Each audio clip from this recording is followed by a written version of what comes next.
उरण तालुक्यातील पागोटे गावचे माजी सरपंच योगेश पाटील हे द्रोणागिरी नोडमधील धुतुम पागोटे रस्त्यावरून जात असताना एका कंटेनर चालकाने त्यांच्या गाडीला ओव्हरटेक करून धडक दिली। त्याचा जाब विचारण्याचा प्रयत्न केला असता त्या ठिकाणी अनेक परप्रांतीय चालक जमा होऊन योगेश पाटील यांच्या गाडीला घेराव घेऊन गाडीवर फटके मारण्यास त्यांनी सुरुवात केली। घटनेचं गांभीर्य पाहताच योगेश पाटील यांनी गाडी सुरू करून पळून जाण्याचा प्रयत्न केला असता तिथे जमा झालेल्या ट्रेलर चालकांनी गाडीवर दगडफेक करण्यास सुरुवात केली। घटनेचं गांभीर्य पाहून योगेश पाटील पळून गेल्यानं पुढील अनर्थ टळला। संबंधित प्रकरणाची तक्रार उरण पोलीस ठाण्यामध्ये दाखल करण्यात आलेली आहे।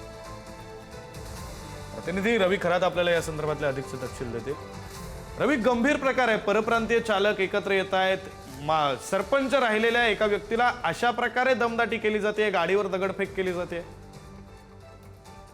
नक्कीच आपण पाहतो की उरण तालुक्यातील जे माजी सरपंच आहे योगेश पाटील यांच्या गाडीवरती हल्ला करण्यात आलेला आहे व त्यांच्यावरती देखील जीवघेणा हल्ला करण्याचा प्रयत्न करण्यात आलेला आहे। खरं तर हे धुतुम आणि पागोटे गावचे ते सरपंच आहे। खरं तर द्रोणागिरी नोड मधील धुतुम पागोटे रस्त्यावरून जात असताना एका कंटेनर चालकाचा त्यांच्या गाडीला धक्का लागला आणि त्यांनी ओव्हरटेक केलं। त्या ओव्हरटेक केल्याने सरपंच योगेश पाटील यांनी या कंटेनर चालकाला जाब विचारण्याचा प्रयत्न केला, तेव्हा कंटेनर चालकाने त्यांना अडेरेवेची भाषा केली आणि तिथे कंटेनर यार्ड आहे, त्या कंटेनर यार्ड मधील जे परप्रांतीय चालक आहे ते सगळे एकत्र जमले व त्यांना घेराव घातला। तेव्हा योगेश पाटील यांना पुन्हा धक्काबुक्की करण्याचा प्रयत्न केला। त्यानंतर योगेश पाटील यांनी त्यातून पळ काढला। तसा सीसीटीव्ही देखील आपल्याकडे आहे पळ काढतानाचा। त्यानंतर जसा त्यांनी पळ काढला तेव्हा त्यांच्या गाडीवरती या परप्रांतीय चालकांनी चक्क दगडफेक केली।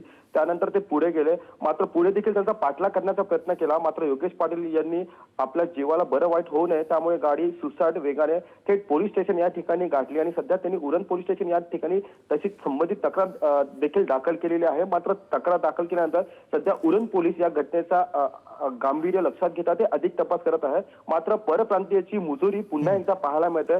चक्क थेट त्यांनी आता माजी सरपंच योगेश पाटील। धन्यवाद रवी दिलेल्या या सगळ्या सविस्तर माहितीसाठी।